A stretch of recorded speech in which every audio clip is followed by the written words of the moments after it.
The year Chloe Davis temporarily lost her sight, she seemed more attached to me than ever. She'd persuade me to help her with schoolwork, then talk about wanting to attend the same university as me. But she also fabricated illnesses and went missing, which caused me to miss an important academic competition. I just figured it was the effect of her condition making her feel insecure. That was my understanding until a few months before the university entrance exams when I overheard a conversation. Her friend was trying to reason with her. "Chloe, Mark is so good to you. Are you really going to keep up this pretense of being unable to see, tricking him into taking a year off school all by himself? Liam wants the top score in the province this year." Of course I'm helping him. The girl who was always so sweet and innocent with me now sounded quite relaxed, almost uncaring. "This is the last time. Besides, Mark is so smart. What's the big deal if he's set back a year? I can just wait for him at university." I froze, my mind completely blank. My hand clenched tighter around the birthday present I was holding. Chloe had been distant lately, and I'd hoped to use her birthday to smooth things over. I never expected to hear this. But what did all that mean? As I stood there stunned, her friend frowned. "Aren't you afraid Mark will be furious when he finds out the truth? It was one thing when you faked sickness or disappeared to keep him from competition so Liam could win first place, but this is the final exam. The actual one." She deliberately emphasized those last two words. The room fell silent. "Hey, whose side are you on anyway?" Someone else suddenly spoke up. "Doesn't Mark owe Chloe this? If she hadn't been out looking for him, would she have been temporarily blinded in the first place? But we all know that car accident was Chloe's fault." "Enough!" A metal dart narrowly missed her friend's cheek. It struck the center of the target with its feathers still vibrating. And Chloe Davis, the girl I believed was blind and needed my constant attention, was sitting casually on the sofa. She looked up, completely unconcerned. "So what if he finds out? Mark likes me so much. All I have to do is act sweet and play the victim a little, and he'll definitely forgive me." Her tone was completely assured. The tense atmosphere instantly broke, returning to noisy chatter. "You have to hand it to Chloe when it comes to being manipulative," another person joked. "The way you were so nice to him, even we almost thought you'd actually fallen for your little follower. But hey, Chloe, why didn't you even invite him to your birthday? Didn't you say you had to maintain the act? You said it yourself, he's a follower. Wouldn't it be tacky to invite him?" Chloe didn't reject the description. She seemed to recall something, frowning and clicking her tongue in annoyance. "Besides, he annoyed Liam. Now I can't even stand to look at him. I can't pretend anymore." Her defiance was evident, laced with malice. As her words sunk in, a strange feeling washed over me, accompanied by a sharp, undeniable ache. I was confused and lost. I had never seen this side of Chloe, not even that day at the hospital, not even after she discovered she couldn't see. Chloe had never been so sharp-tongued. She had even stopped my mother from grabbing me and trying to force me to apologize. She had put on a brave face, saying, "This has nothing to do with Mark, but I probably won't be able to attend school normally anymore. Could you maybe help me catch up on my classes from now on?" A white bandage covered her beautiful eyes. The pale-faced girl, still disoriented, tried to locate the source of my voice.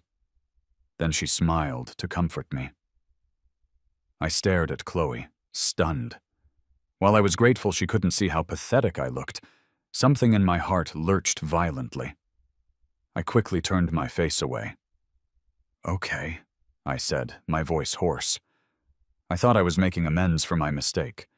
But after she went blind, Chloe became incredibly reliant on me. She said I was her best friend. She said she wanted to go to university with me. So I slowly grew to like it, even starting to believe in a shared dream. Until now. I think I heard my name. What are you guys talking about? A smiling male voice drifted down from the staircase. The next second, Chloe's eyes brightened. She stood up. As her gaze landed on him, all her sharpness dissolved into joy and shyness. Liam! It was another side of her I'd never witnessed. Liam quickly integrated with Chloe's friends. I watched as Chloe's eyes kept returning to Liam, only to quickly look away as if nothing happened. But they were sparkling. She was paying close attention to him. The moment he raised his hand, she intuitively handed him a glass of water. Liam paused, then his eyes crinkled into a smile. Thanks, Chloe. I was just getting thirsty. Chloe ran a hand through her hair. It's nothing, she mumbled. The room erupted in playful jeers. I was a little surprised, too. To be honest, after taking care of Chloe for so long, I had never seen such a considerate side of her. After losing her sight, Chloe had become sensitive and easily upset. Later, she constantly used fabricated illnesses and disappearances to elicit worry and attention from those around her. It was her way of affirming her presence and importance. Especially to me. I thought it was just because she was ill and insecure, but now her friend was saying Chloe did all of it for Liam. She made me miss competitions so Liam could take first place. The reason sounded unbelievable, but I believed it. Mark! Amidst all the noise, her friend was the first to spot me. She jumped up from her seat, looking extremely uncomfortable. Well, when did you get here? As soon as she spoke, many of the others quieted down, their expressions odd. They exchanged glances. Then their eyes instinctively darted toward Chloe. Chloe, her back to me, tensed. She only relaxed almost imperceptibly after she heard me say, "Just got here." She turned around, her face a hard, blank mask. Her voice was stiff as she asked, "What are you doing here?" Lately, Chloe's temper had worsened. The periods of silence were lasting longer and longer. At first, I thought I had done something wrong. Now, I figured Chloe felt her task was almost complete, so she couldn't be bothered to keep up the charade with me anymore. But she was a damn good actress. The moment I appeared, her once sparkling black eyes turned vacant and empty. The look I knew so well, and that always broke my heart. I looked away, toward Liam. He was greeting me, this uninvited guest, like he owned the place, but he couldn't hide the mockery and provocation in his eyes. I pulled my gaze back. The sweet, conciliatory words I'd practiced over and over on my way here got stuck in my throat, and I swallowed them whole.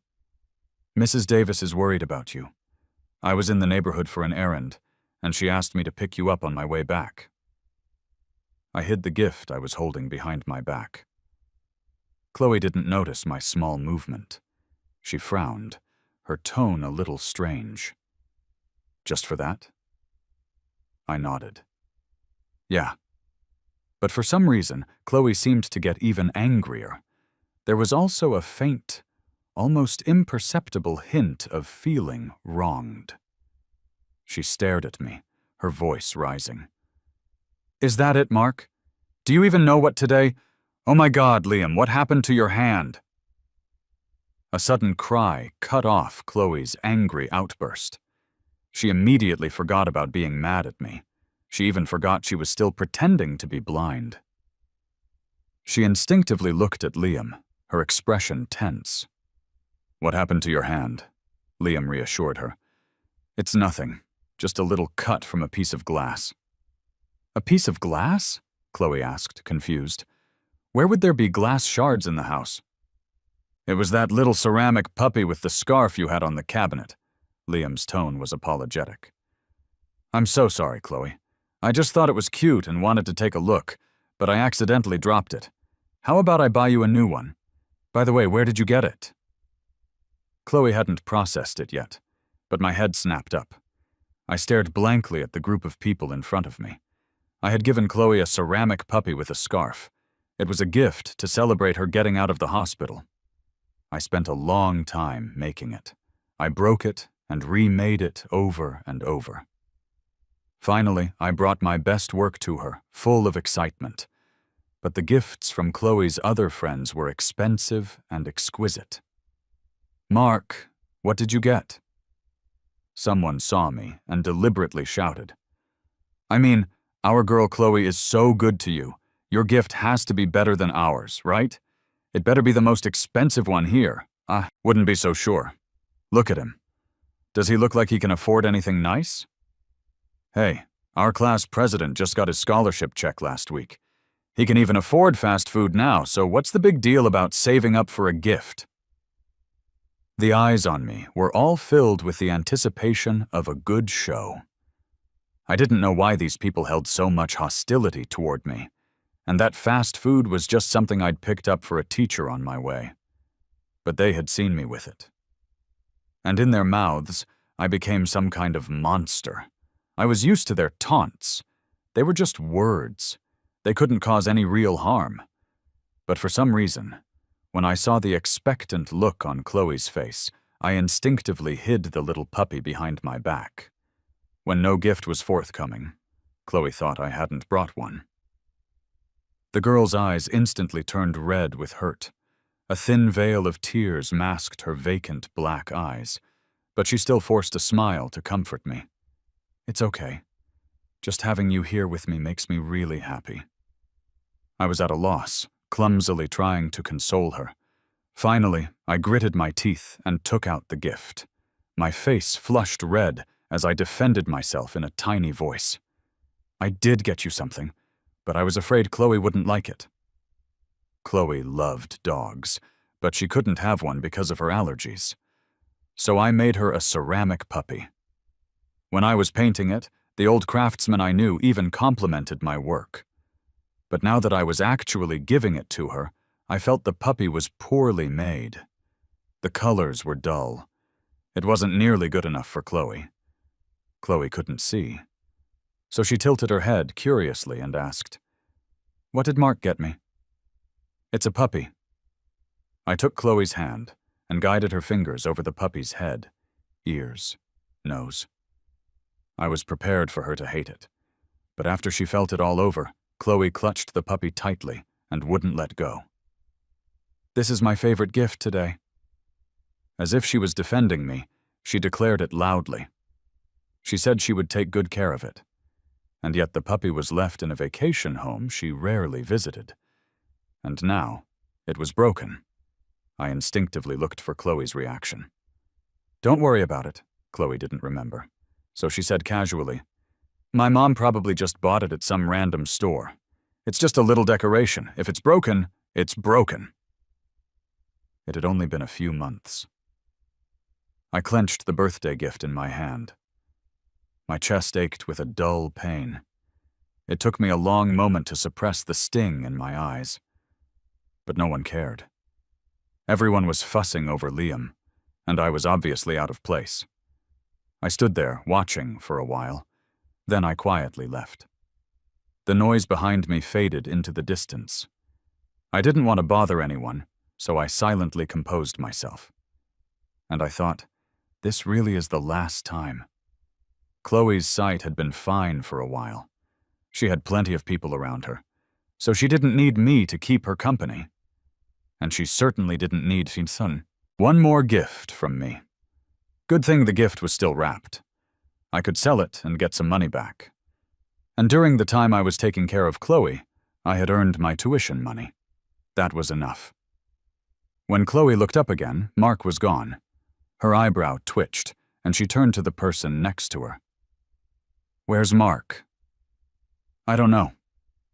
The person looked just as confused, then waved a dismissive hand. He probably realized no one wanted him here and just left. In the past, these people had said much worse things about Mark right in front of her. Even Chloe herself hadn't planned on him coming over in the first place. But for some reason, this time, the words just annoyed her. What did it matter to them if Mark was likable or not? "Shut up." She shot the person a glare, then told someone to call Mark back. She already had her excuse ready. Today was her birthday. Even if she hadn't invited him, Hadn't even told him. How could Mark forget her birthday? He didn't even get her a birthday gift. Chloe suddenly froze, her pupils shrinking. She thought she probably knew why Mark had left. But ceramic is fragile.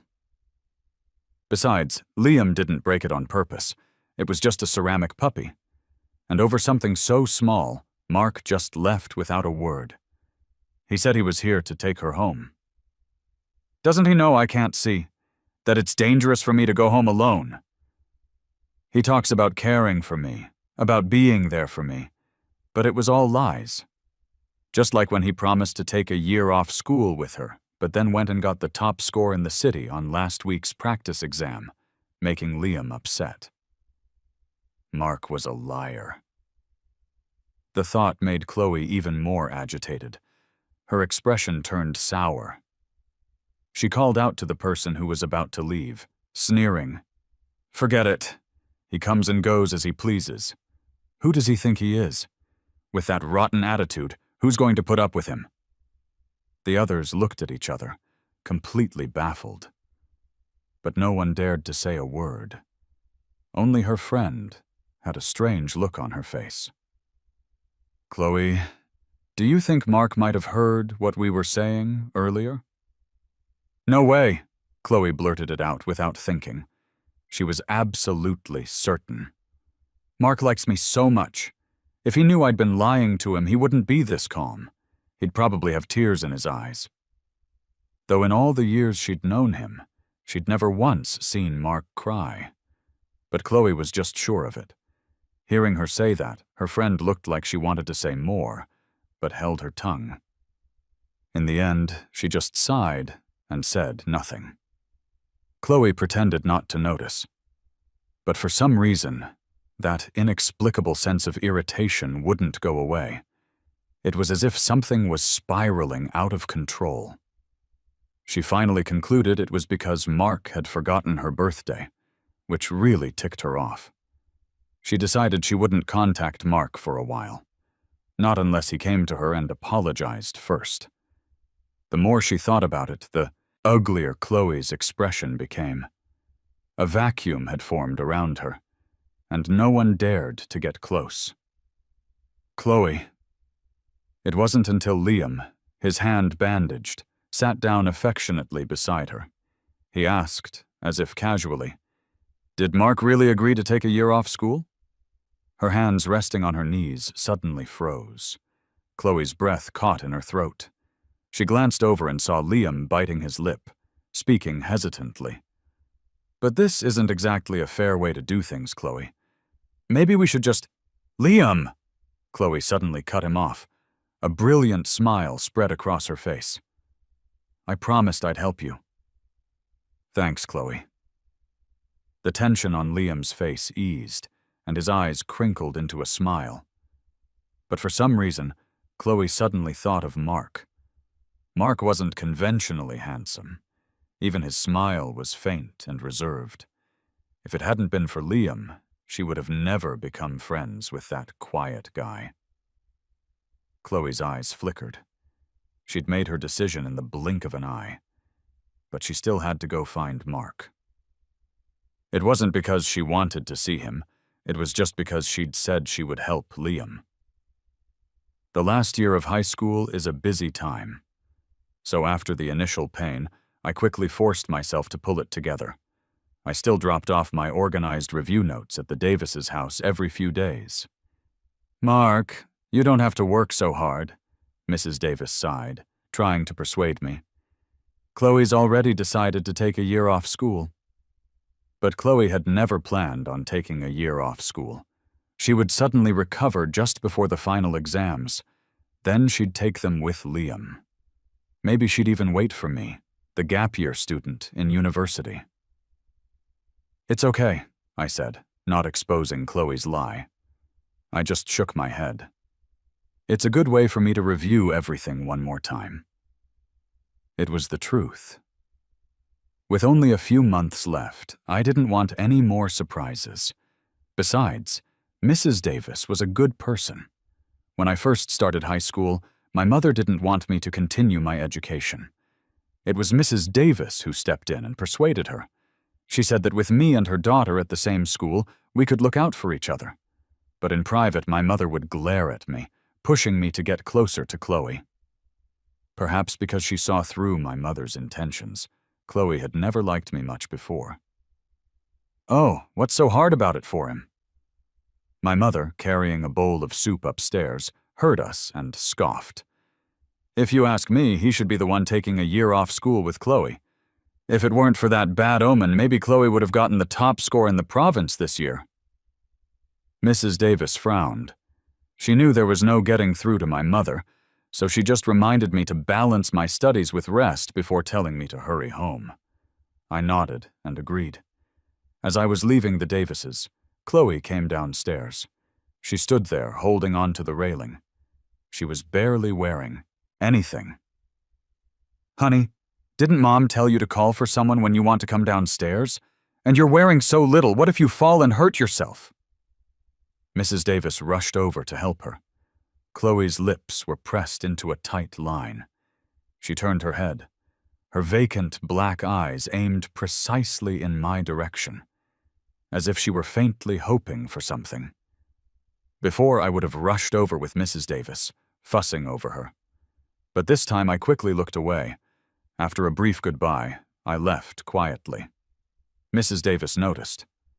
"Are you giving Mark the cold shoulder again?" "I am not," Chloe snapped, her words sharp with anger. I guess Chloe saved all her good moods for Liam.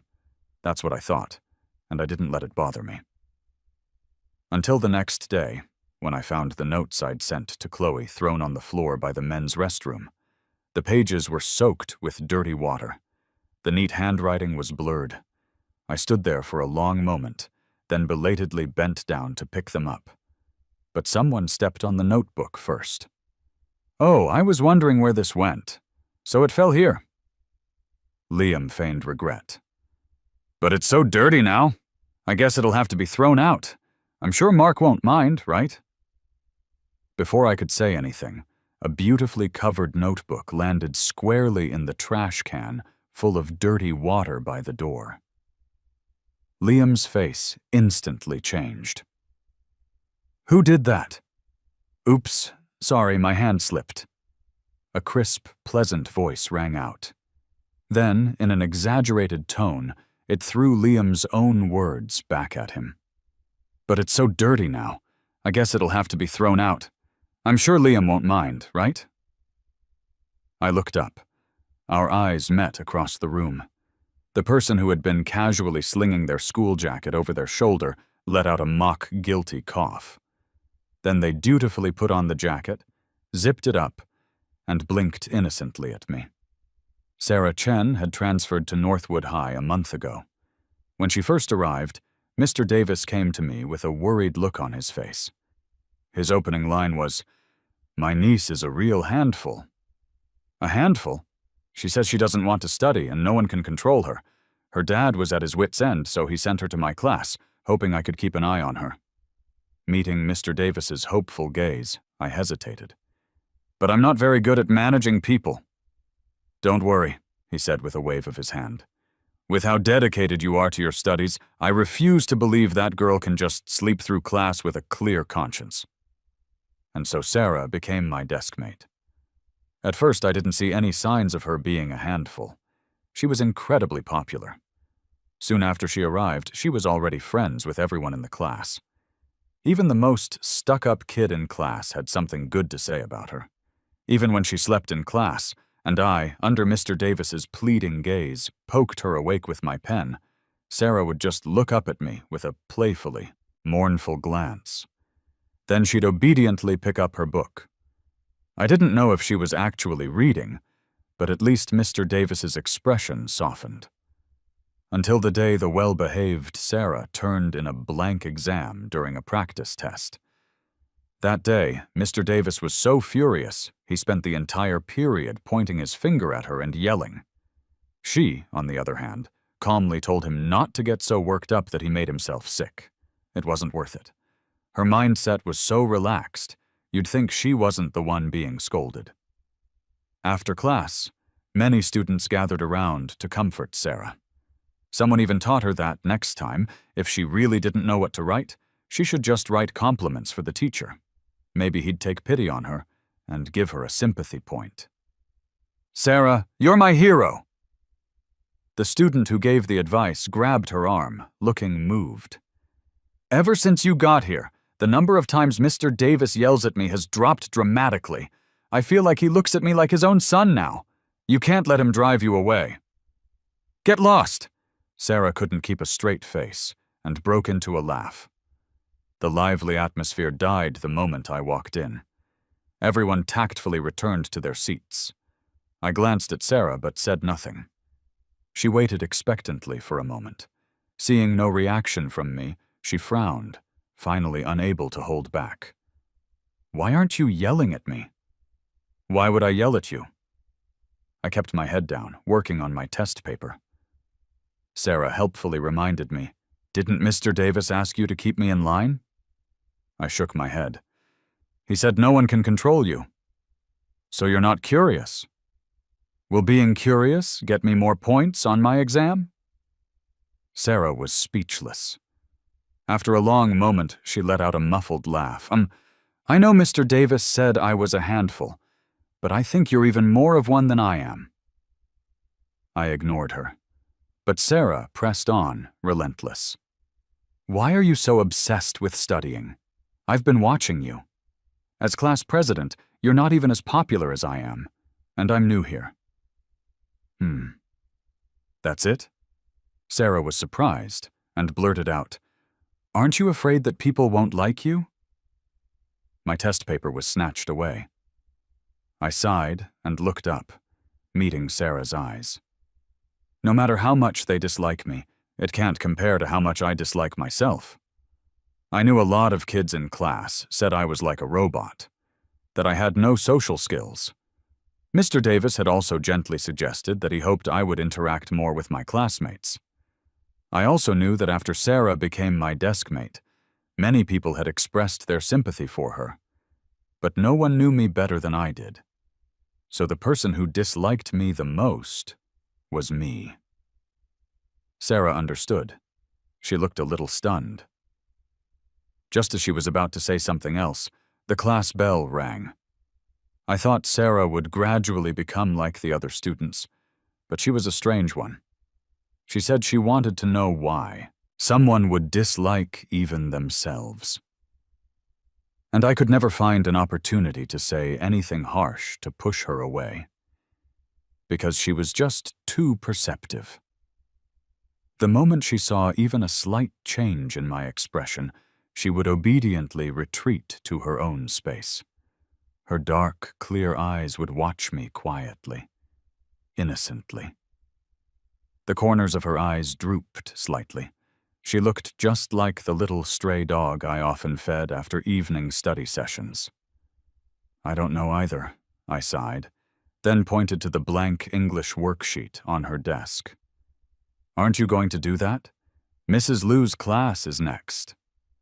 As soon as the words were out, Sarah almost lost her composure. She frantically started scribbling on the paper while putting on a brave face. I'm not scared of her. I just think Mrs. Liu is getting older, and it's not easy for her. I have to respect my elders." "Mr. Davis is even older," I thought, "and I don't see you showing him much respect." As she wrote, Sarah suddenly started laughing. I looked at her, confused. "It's nothing. I just think you're too nice." Sarah sighed heavily. "So honest. What are you going to do if someone bullies you?" She sounded like a worried mother hen. And now Sarah, feeling that I had been bullied, was rolling up her sleeves, ready to get even for me. Liam was so angry his eyes turned red. To make a good impression on his classmates, he always generously lent out his notes. His notes were very detailed, and he only had one copy. Mine was just a duplicate. Seeing that people were already starting to comfort Liam, and the looks directed at Sarah were turning sour, Sarah's expression grew uncharacteristically solemn. I thought she had realized how reckless she'd been. But then she turned and tugged on my sleeve. She whispered, Class president, can you cry? I expressionlessly pulled my sleeve free. No. Even on the day I found out Chloe had been lying to me, I didn't cry. Sarah looked shocked. Her eyes held a hint of condemnation, as if to say, "You're the one being bullied here. Shouldn't you be acting a little more outraged?" I was silent for a moment, then suggested, "He has red eyes. You cry too." I was just saying it offhand, but Sarah thought about it seriously and had a light bulb moment. The next second, her eyes started to redden. I hesitated for a moment, then played along and took out a tissue. "Don't cry." No. Sarah stubbornly turned her head away, just in time for the onlookers to get a clear view of the glistening tears in her eyes, poised to fall, but not quite. Everyone fell silent. Even Liam forgot his anger, his jaw dropping. He probably never thought a girl who cared so little about her image existed. When no one was looking, Sarah nudged me with her elbow. "Crying doesn't make you right," I sighed softly and said. "You dirtied my notebook, and now I've dirtied yours. That's fair." And I paused, my tone sincere. "If we're really comparing, don't you think Sarah looks a lot prettier when she cries than you do like this?" Liam was once again rendered speechless with anger, but everyone's gaze shifted in unison to Sarah. The corner of Sarah's mouth twitched. She couldn't hold her expression together anymore. The consequence of our moment of triumph was that both Sarah and I were dragged to Mr. Davis's office during lunch for a lecture. I thought we'd get a harsh scolding. But Mr. Davis just whispered with a dark face, "Couldn't you have found a more respectable way to handle this?" Sarah mimicked his whisper. "Do you have any respectable methods, Mr. Davis?" Mr. Davis choked on his anger and glared at her. He gritted his teeth. "A girl crying like that? If word gets out, I'll be embarrassed for you." "It's fine. The class president said I look pretty when I cry." Sarah seemed to have come to terms with it. I glanced at the tips of her ears, hidden under her dark, choppy hair, but still beet red, and didn't expose her. Mr. Davis was exasperated into a laugh. He didn't say much more. After comforting me for a bit and realizing I truly wasn't taking it to heart, he waved his hand, signaling us to go back. But Sarah clung to the door, refusing to leave.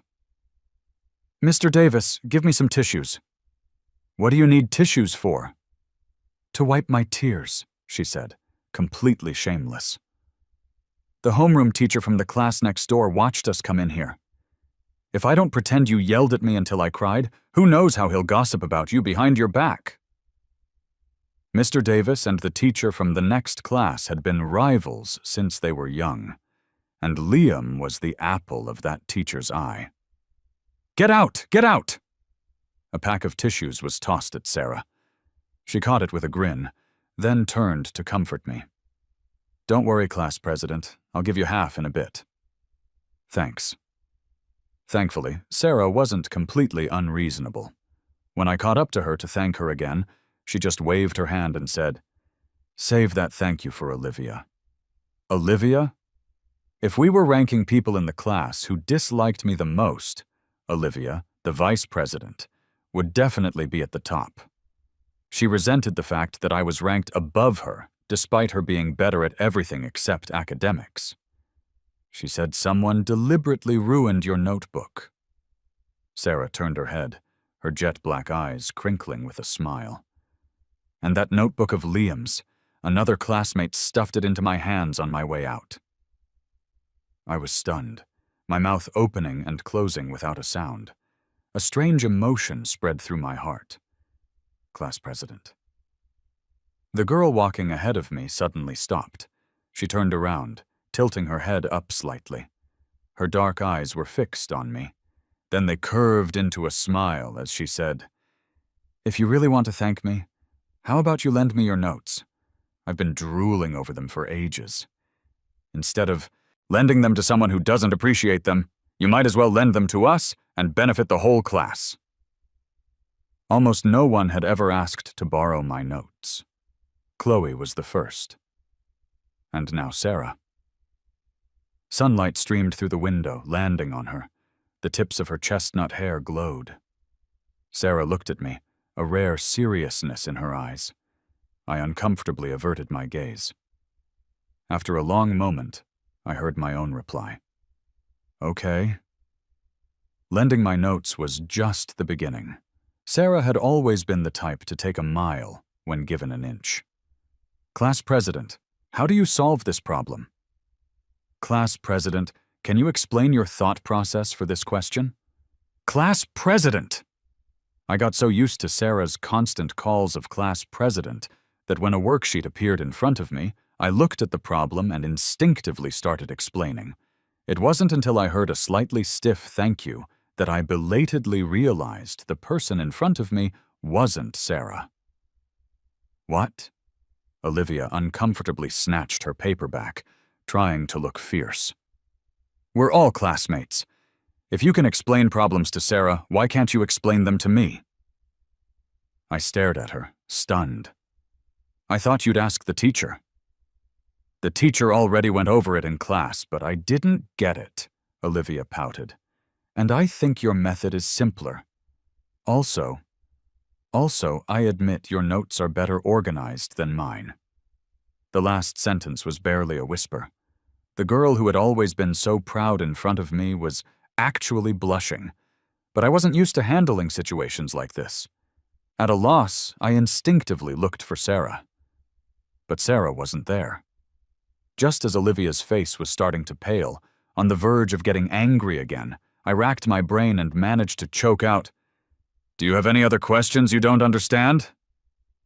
Olivia was so exasperated she laughed. "I'm not David." David was last in our class. Thinking I'd said the wrong thing, I reflexively apologized. But Olivia seemed even angrier. "Sarah, get over here and talk some sense into him." "Take it easy." Sarah, who had been missing, suddenly reappeared and slowly walked back to her seat. I seemed to understand something.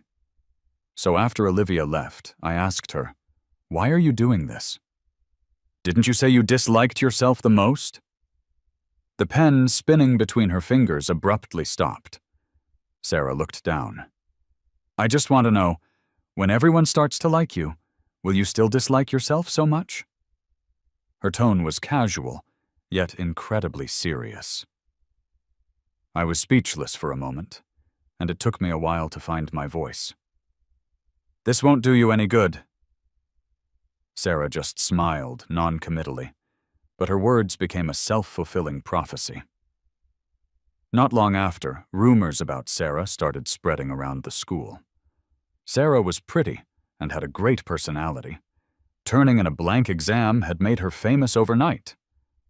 So when gossip about her started to surface, it spread like wildfire, and I finally learned why Sarah had to transfer schools so close to the final exams. I heard Sarah's good grades before were all from forcing her best friend to help her cheat. No wonder she turned in a blank test. She doesn't know anything.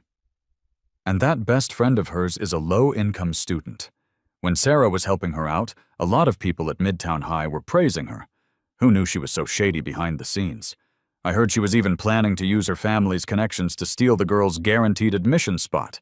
If that girl hadn't finally had enough and reported her, who would have known Sarah was so two-faced?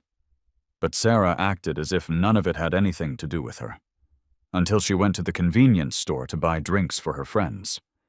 A sarcastic voice piped up. "If I were you, I wouldn't dare drink that. Who knows what ulterior motives she has, pretending to be so nice to me." As soon as the words were spoken, the hand of the classmate who had been about to thank Sarah with a grin froze in mid-air. I recognized the speaker as one of Chloe's friends, Jennifer. Last night, Chloe couldn't stop herself from calling me. She started with, "Why are you helping an outsider bully Liam?" The incident had happened a few days ago. Chloe's accusation was late. Surprisingly, I was able to reply to her calmly. No one bullied him. He ruined my notebook. Liam didn't do it on purpose. Sarah didn't either. Chloe was choked with anger, then furiously changed the subject. Why haven't you been bringing me notes these past few days? And you lent your notes to other people. It must have been the static on the line, but I could almost hear a hint of grievance in her words. I frowned. Didn't you lend my notes to Liam? That's different. Perhaps out of guilt, Chloe's voice rose. I was used to giving in to Chloe, and I was bad with words, so now I didn't know what to say to refute her. In the end, I could only stay silent. I heard the sound of something smashing on the other end of the line. Chloe always had a bad temper. I used to read a lot of books, and even took notes on how to make her happy. But in reality, none of it could compare to a single smile from Liam. Mark.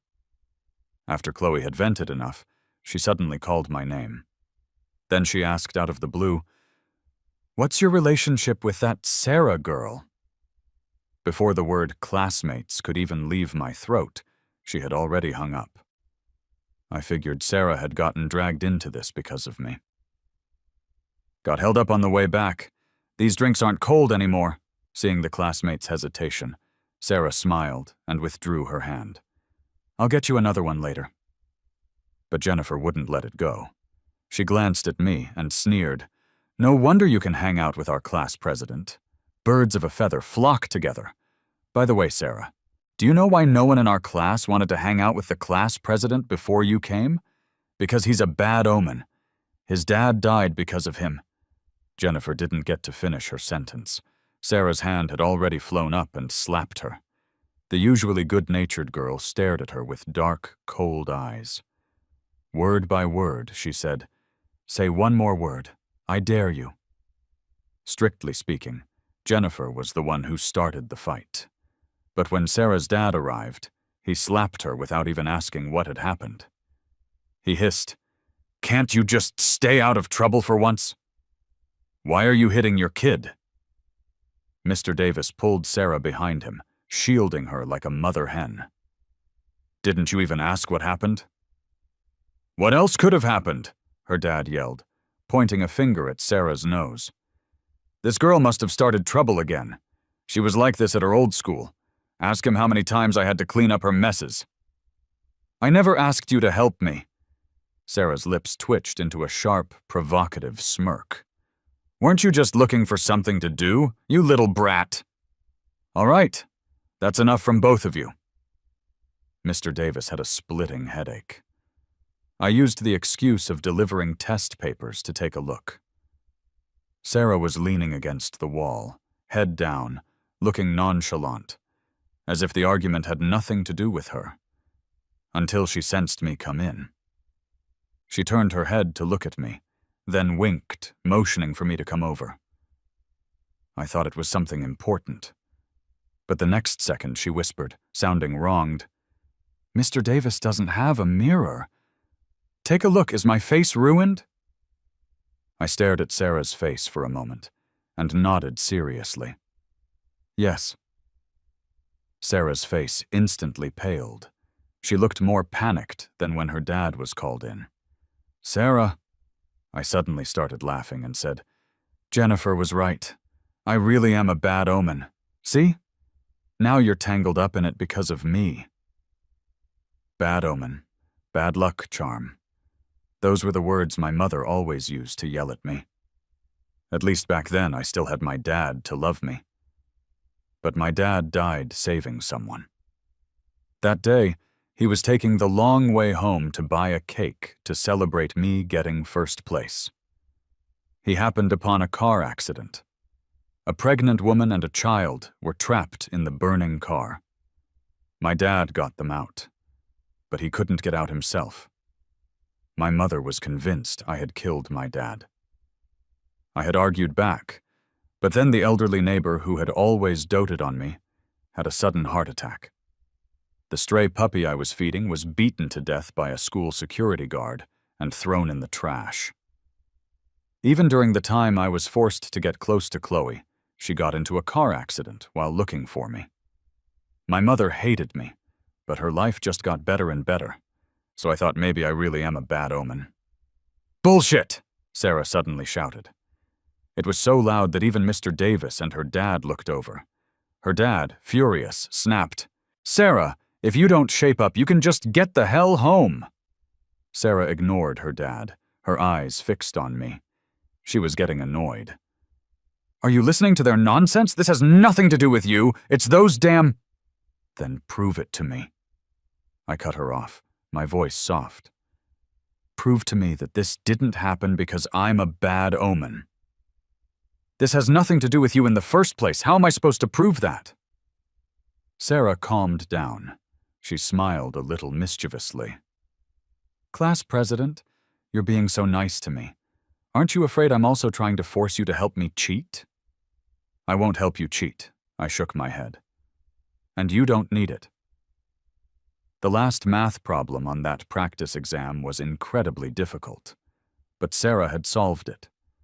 I had watched her in the empty classroom quietly solving the problem, only to tear the paper into pieces and throw it in the trash. I had pieced that test paper back together, and now I was giving it back to her. Next time, tear it into bigger pieces, I suggested. It's a real pain to put back together. Sarah was stunned. Her lips moved, but then she turned her head away in embarrassment, silent. Sarah's current mother is her stepmother. As the old saying goes, when you get a stepmother, you get a stepfather. Everything Sarah's dad knew about her, he heard from her stepmother. Whatever that woman says, the old man believes. Sarah, however, seemed indifferent about it. But when she talked about her former friend, she fell silent. After a long pause, her voice was hoarse. There's not much to say.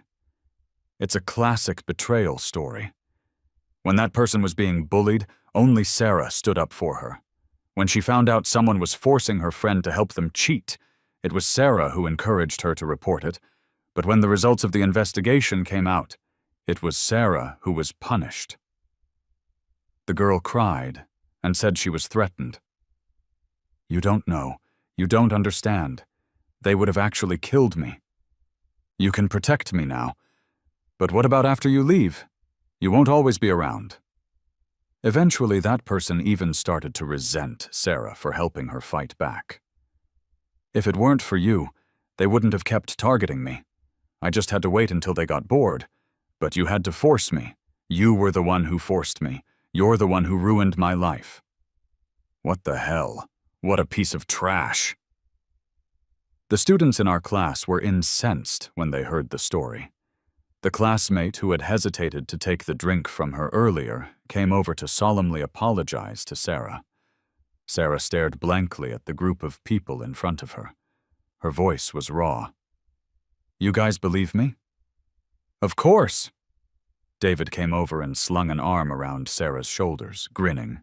We're not blind. We can see what kind of person you are. But you haven't even seen any proof. Did they have any proof when they were slandering you? Olivia frowned, her mouth twisting in disgust. It was all just based on that person's word, right? But Sarah, why wouldn't they believe you?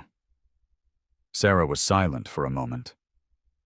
That person was a good student, usually quiet and timid. And I really didn't like to study back then. People's prejudices are a mountain you can't move.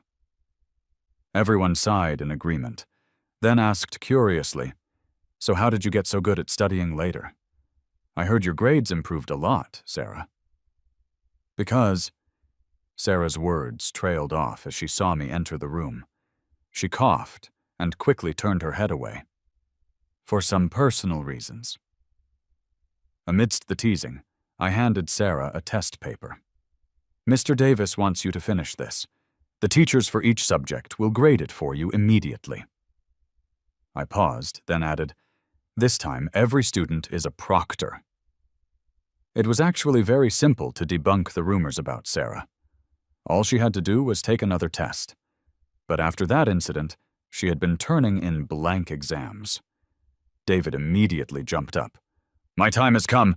Even I get to be a proctor." He was immediately pushed back down by the other students. Sarah looked up at me. Like a clueless kid, she asked, "But I haven't reviewed in a long time. What if I do badly?" "Mr. Davis has set a margin of error for you based on your situation." I smiled. "Then we'll fill in the gaps." I didn't tell Sarah that while she was telling her story, Mr. Davis had been standing at the door, wiping away tears. The result of this fatherly outburst was that he decided to strictly supervise Sarah's university prep for the last few months. I saw Chloe a week later. She had gotten into another fight with her family. My mother urgently called me home from school, then forced me to go find Chloe. "You must have done something to make her angry." She pinched my arm hard, then said, "If you can't find her, you can forget about going to school." My mother wanted a rich son-in-law, so she was much kinder to Chloe than to her own son. Numbly, I went out to look for her. The wind was strong that night. By the time I found Chloe, my stomach was cramping so badly my face was pale, but at least I could breathe a sigh of relief. When she looked up and saw me, Chloe's body tensed for a moment. Then she bit her lip, her tone fierce. "What are you doing here?" "Looking for you." "Looking for me?" She seemed infuriated, turning her head away as her voice shot up. "I thought you didn't care about me anymore. What are you doing here looking for me?" But the end of her sentence was laced with obvious hurt. Her eyes were red as she glared at me. I tried to remain calm. "My mom told me to find you. I can only go back to school once I've found you." Chloe was stunned. "Just because your mom told you to find me?" The pain was getting worse. I could only hold my breath to try and ease it.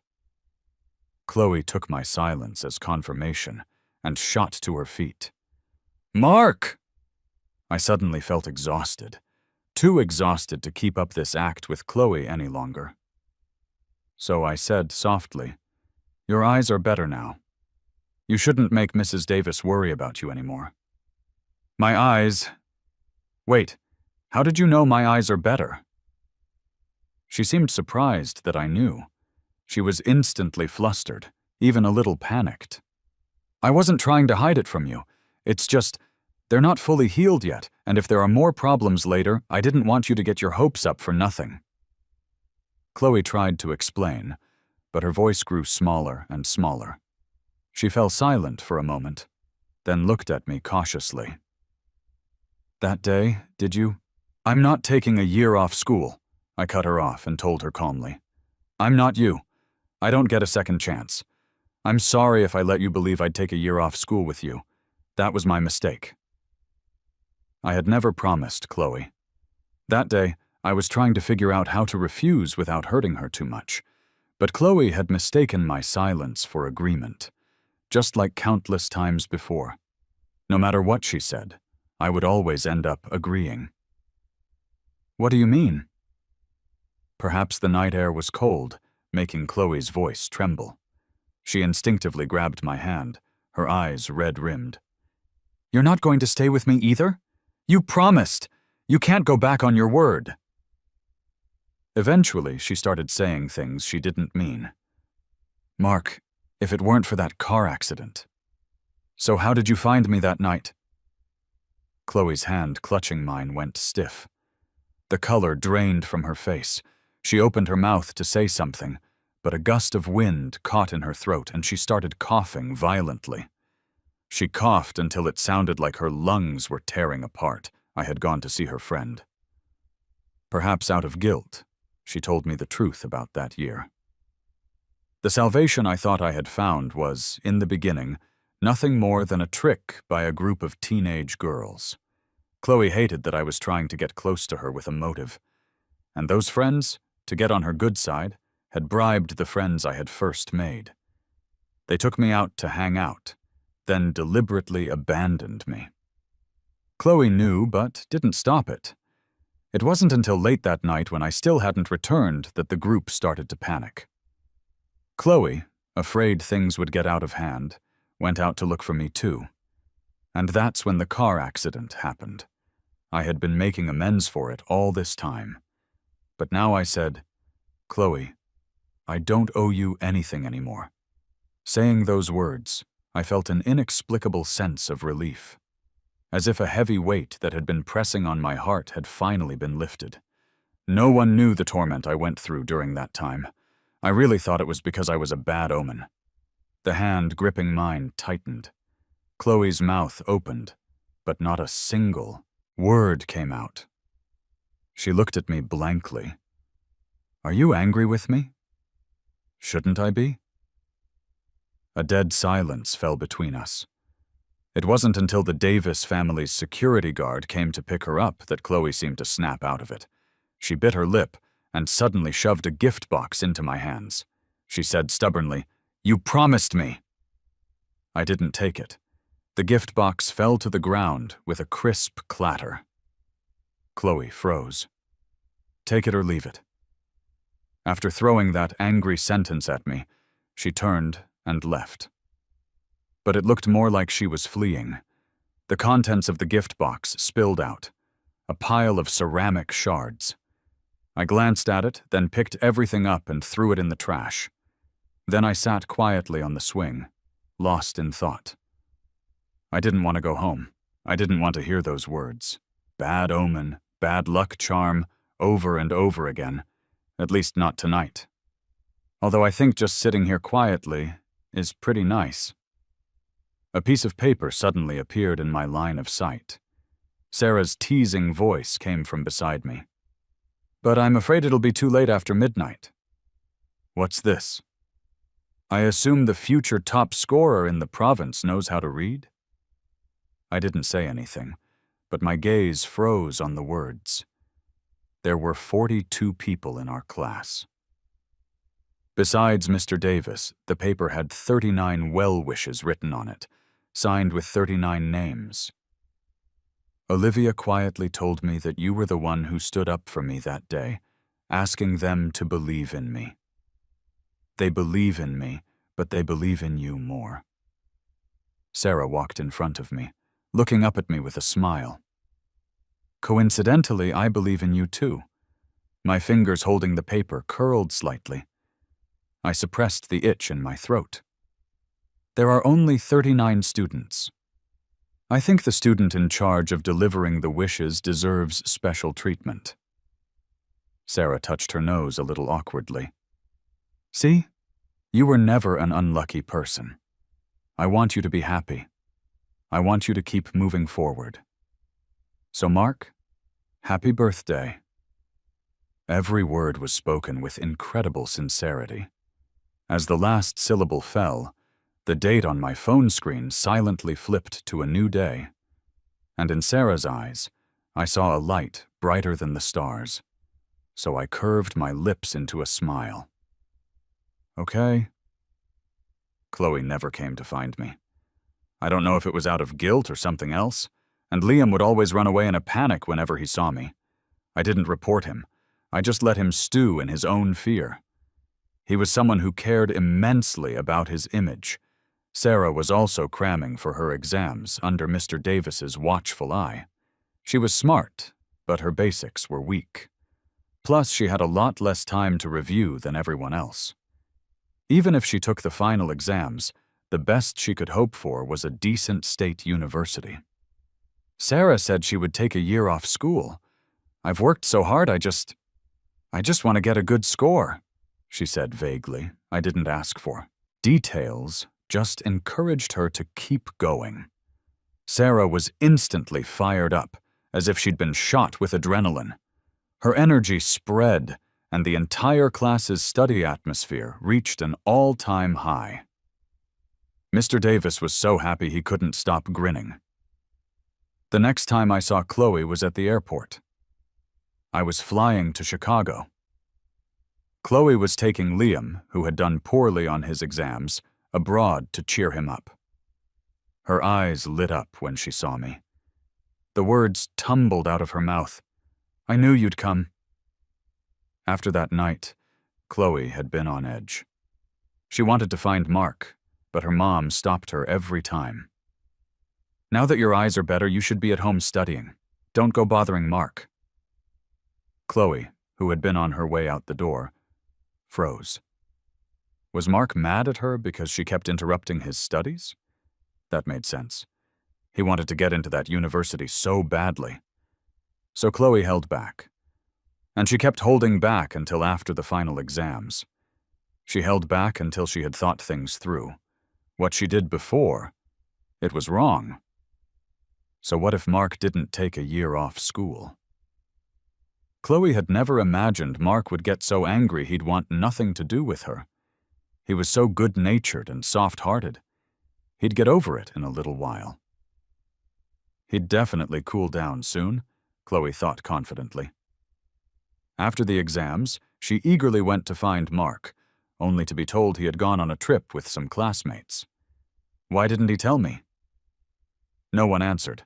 Chloe sent Mark messages, but most of the replies were single words. He must be busy having fun, she told herself, until the exam scores came out. Chloe heard that Mark had scored very high, so she waited at home all day, holding the gift she had prepared, afraid he would come looking for her and she wouldn't be there. But Chloe waited for a long, long time. Mark never came. She waited until even her mom couldn't stand it anymore and told her to stop waiting, that Mark had already called to share the good news. Then why didn't he call me? Chloe asked, bewildered. Her mom glanced at her, but said nothing. Chloe was a little angry. She didn't understand what Mark was so mad about. Even if she had deceived him at first, hadn't they gotten along well during that time? She hadn't even held it against him for forgetting her birthday. She hadn't held it against him for breaking his promise. She had even gone out of her way to celebrate his birthday. Even though she was too angry to say happy birthday, it was because the gift she'd made herself had been smashed. Besides, Mark was the one who liked her first. Is this how someone who likes you is supposed to act? Chloe couldn't take it anymore. She wanted to go find Mark, but her friends stopped her. They said Mark was just playing hard to get, taking advantage of her guilt. Chloe, if you go looking for him, you lose. Seeing their confident expressions, Chloe hesitated. Just then, Liam came to see her. He had been on edge before the exams, so his scores were very disappointing. Seeing Liam so dejected, her friends urged Chloe to take him on a trip. It would also be a good chance to give Mark the cold shoulder for a while. Chloe didn't refuse. When she was buying the tickets, she hesitated, wondering if she should buy one for Mark, too. To be honest, she had never gone on a trip with Mark. But then she thought that Mark probably wouldn't be happy to see Liam, and he might misunderstand, so she gave up the idea. But she still couldn't resist having someone secretly tell Mark she was going abroad. And sure enough, Mark came to the airport to see her off. "I knew you'd come." The moment she saw Mark, Chloe felt like she could let everything go.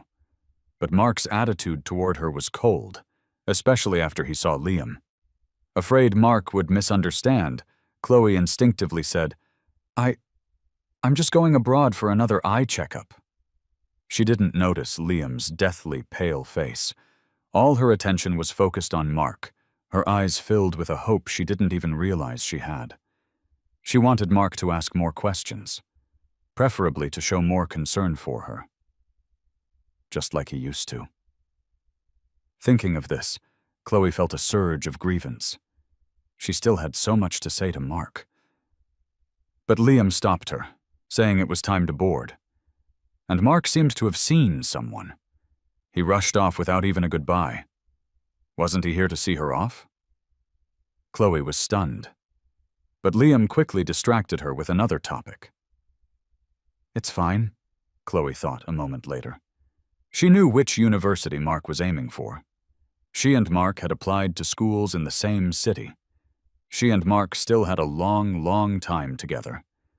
That's what Chloe had always thought. Until she came back and couldn't find Mark anywhere.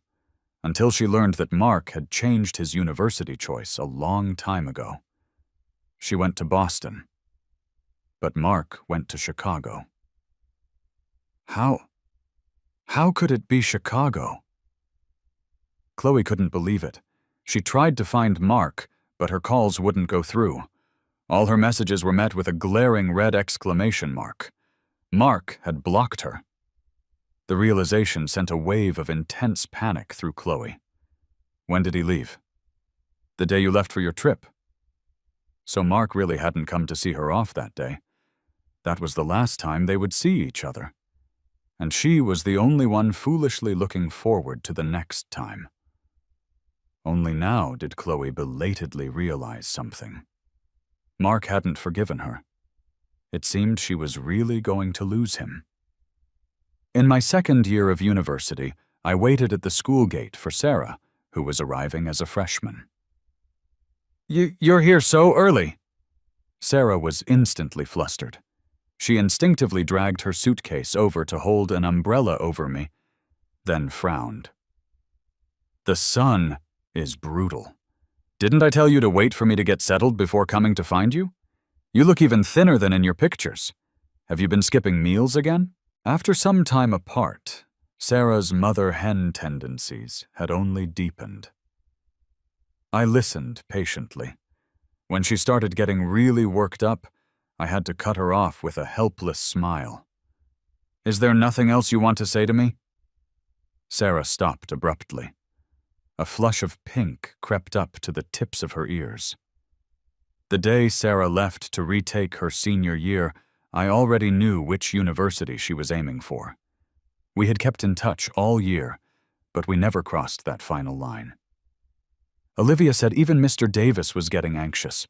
On graduation day, everyone was urging her on to confess her feelings to you. But she just said, "Don't worry about it. I have my own pace." She has no damn pace. Olivia was short-tempered, her voice full of disdain. She was just worried she wouldn't do well on her exams and hold you back. I, Sarah stammered for a while. After psyching herself up, she was just about to take a deep breath when I suddenly interrupted her. "David said you have a silhouette picture on your phone." As soon as I said it, Sarah's face changed dramatically. I looked at her, my expression blank. "I heard it's a silhouette picture of you hugging a guy." "Let me explain," Sarah panicked. "That picture isn't of someone else, it's just you. No, wait, I didn't secretly hug you. That picture is—" Glancing at my face, Sarah opened her phone, looking both guilty and wronged. The lock screen was that silhouette picture. I was taken aback. I hadn't suspected Sarah of liking someone else. After all, she had worked incredibly hard during her gap year. She had to squeeze out every little bit of time just to chat with me. The background of the photo was a classroom, but I couldn't remember it at all. "The person in the photo is you." She looked up at me cautiously, then quickly lowered her head to admit her mistake. "That day when you were explaining a problem to me, I secretly used forced perspective when you weren't looking. Later, when I missed you, I would look at it. If you don't like it, I can delete it." She said that, but her voice was so choked with unshed tears it was clear she didn't want to.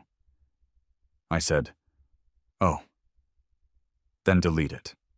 Sarah froze, then deleted it, looking utterly wronged. "Let's take a new one." Sarah's head snapped up, her eyes wide with disbelief. "The weather is nice today." I held out my hand to Sarah, my eyes crinkling into a smile. "Want a hug?" Sarah stared at me, stunned. Her eyes slowly reddened. I sighed. She really was a crybaby. I patted Sarah's back, signaling for her to let go when she was done hugging. I was about to show her around the campus when a familiar, hoarse female voice called out, "Mark!" I never expected to see Chloe again. Chloe had been frantically looking for me all that summer. Mrs. Davis had sensed something was wrong. Under her questioning, Chloe confessed everything. She was so angry she slapped Chloe hard. Then she called me to apologize. She said she had failed to raise her daughter properly. I couldn't hold a grudge against an elder who had been kind to me, so I just said that if possible I didn't want Chloe to bother me anymore. Mrs. Davis promised. And Chloe really hadn't been able to find me, but she insisted on taking a year off school. Mrs. Davis couldn't change her mind. Olivia told me all of this. She also said that Chloe and Liam had a falling out. Liam refused to swallow his pride and retake the year, went to a second-tier university, and was never heard from again. I nodded, but didn't give it much thought. The only thing I hadn't expected was that Chloe had also gotten into a university in Chicago. Her eyes lit up when she saw me. She instinctively started to walk over, but then she noticed Sarah beside me and stopped abruptly. Finally, she managed a smile that was uglier than crying. She asked cautiously, "Am I too late?" After a year, Chloe did seem more mature. Sarah instinctively shielded me, retorting, "Even if you came early, there'd be no place for you." I couldn't help but laugh at her mother hen protecting her chick act. Chloe ignored her, her eyes fixed on me, as if afraid I would disappear if she blinked. I frowned. "I thought Mrs. Davis made things very clear to you." I took out my phone to call Mrs. Davis, but Chloe stopped me, her breath coming in short gasps. "I don't mean anything by it. I just wanted to come and apologize to you."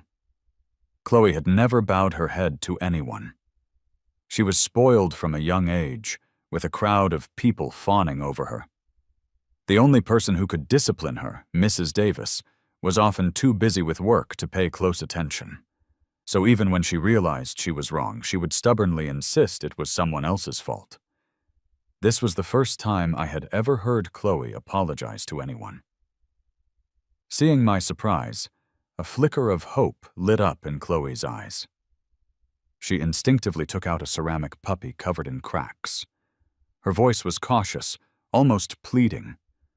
"Mark, look, I fixed the puppy. I'm sorry. I know I did something wrong. I don't hate you at all. I don't accept your apology." I cut her off calmly. The call had gone through. "No matter what, the car accident did happen because you were looking for me. So I took care of you and tutored you with all my heart. That's what I should have done. I don't owe you anything, Chloe." Chloe's friends and admirers were convinced I had ruined her, so they tormented me without restraint. At the time, I thought that was just what I deserved. I paused, then said softly, "I never expected an apology from you, and I will never accept your apology. Chloe, you're not really sorry. You just miss having a follower who would do anything for you, and you're not used to it." The day after I found out the truth, Mrs. Davis sent me a sum of money. It was both compensation and financial aid. She said, "Mark, you did nothing wrong in this matter. I hope you can move on." So she stopped my mother from coming to find me. I was very grateful. Chloe stood there stunned. The next second, Mrs. Davis's tired voice came through the phone. "I'm sorry, Mark. This was my mistake. I'll have someone watch Chloe. I won't let her bother you again." "Mom!" Chloe panicked. Mrs. Davis ignored her and hung up. So Chloe looked at me again, panicked, almost begging. "I won't bother you. I just really missed you. I wanted to see you. I can stay away from you." Her voice was thick with tears. Sarah was so angry she laughed. "Can I punch her?" I grabbed her suitcase and walked a few steps ahead. "I'll wait for you at the pavilion up ahead." When you got down to it, Chloe had screwed Sarah over back then too. It would be good for her to let it out. Thankfully, there weren't many people on this path. "I'm sorry." I didn't look back. She had let out her anger, but Sarah still looked aggrieved. She didn't say anything, just hugged me and took one photo after another. I couldn't take it anymore. "That's enough. I don't have a ceramic puppy." "Can't I even take a few extra pictures?" she asked, her voice dripping with jealousy. I was stunned for a second, then couldn't decide whether to be angry or laugh. "Are you jealous already?" Sarah turned her head away. After a long moment, she said in a low voice, "It's not jealousy. I just feel bad for you. Back then, you must have been really excited when you were making that puppy, right?" I thought back to how I felt then, and nodded. Chloe was beautiful. At the time, she was pretending to be nice to me, and saying we were best friends. It would be a lie to say I wasn't moved. Sarah's expression instantly turned fierce, and she muttered, "I guess I went too easy on her." "It's actually okay." I poked her puffed-out cheek. "Weren't you always wondering why I disliked myself the most? It's not really that I disliked myself." I thought for a moment, trying to organize my words to describe the past. I was just afraid that after people started to like me, they would find out that the real me is just ordinary. That besides studying, I don't have many good qualities. I was afraid that when they found out how unremarkable I was, they would slowly drift away. After my dad passed away, I lived under my mother's constant criticism. Whatever I did was wrong, so I gradually became sensitive and insecure. I made some friends when I first started high school, but they weren't very nice.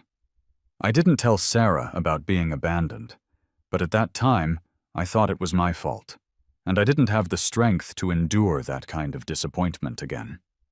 It's better not to have something at all than to have it and then lose it, right? And Chloe was an exception. I was making amends. And in my atonement, I was trying to save myself over and over again. I wanted Chloe to get better more than anyone.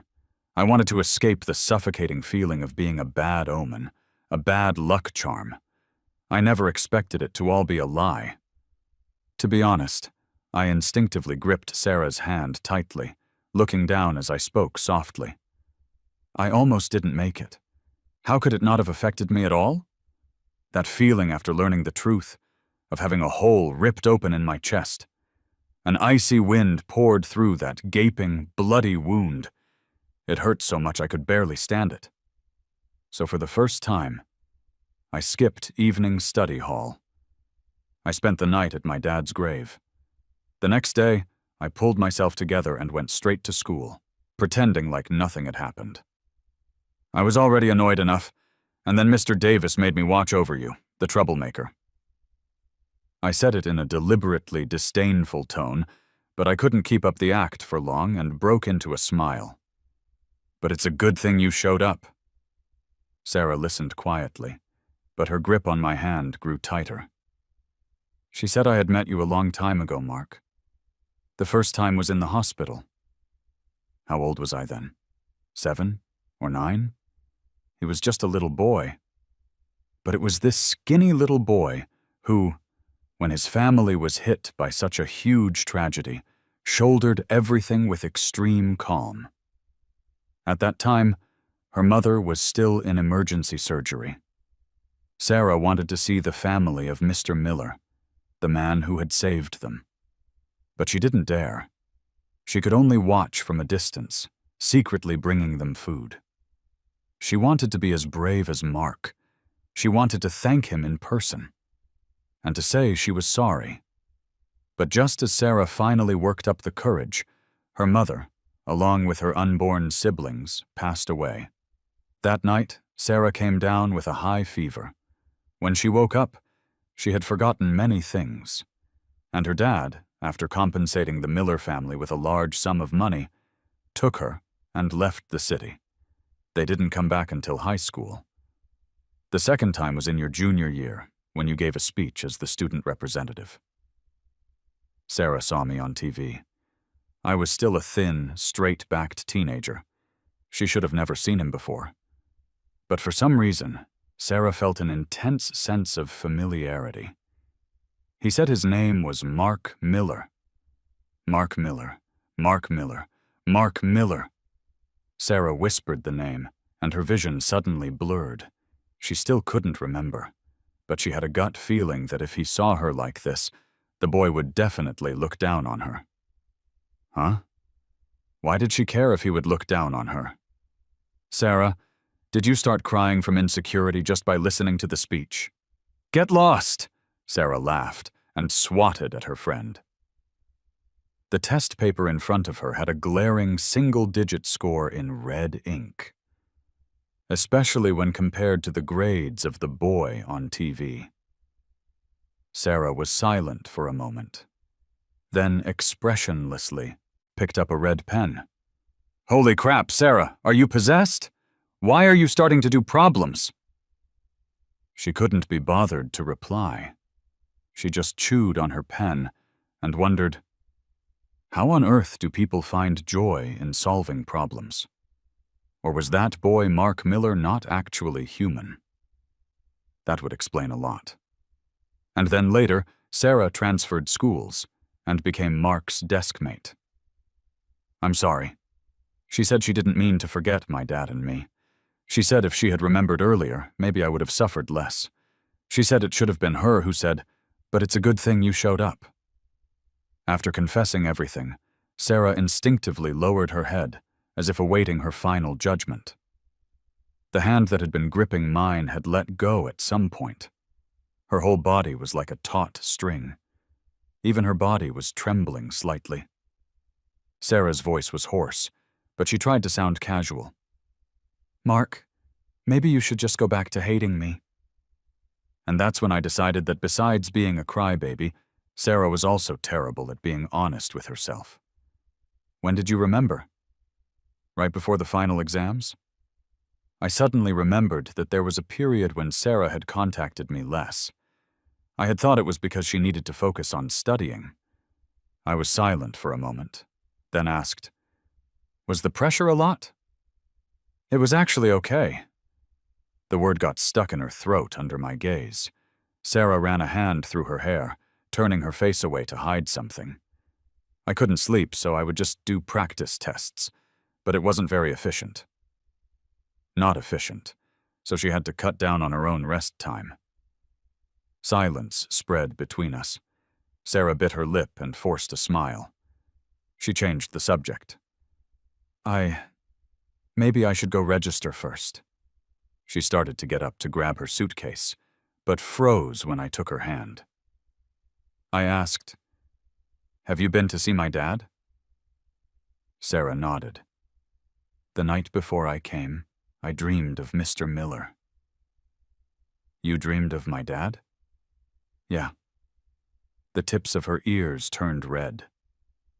Sarah said in a low voice, Mr. Miller beat me up.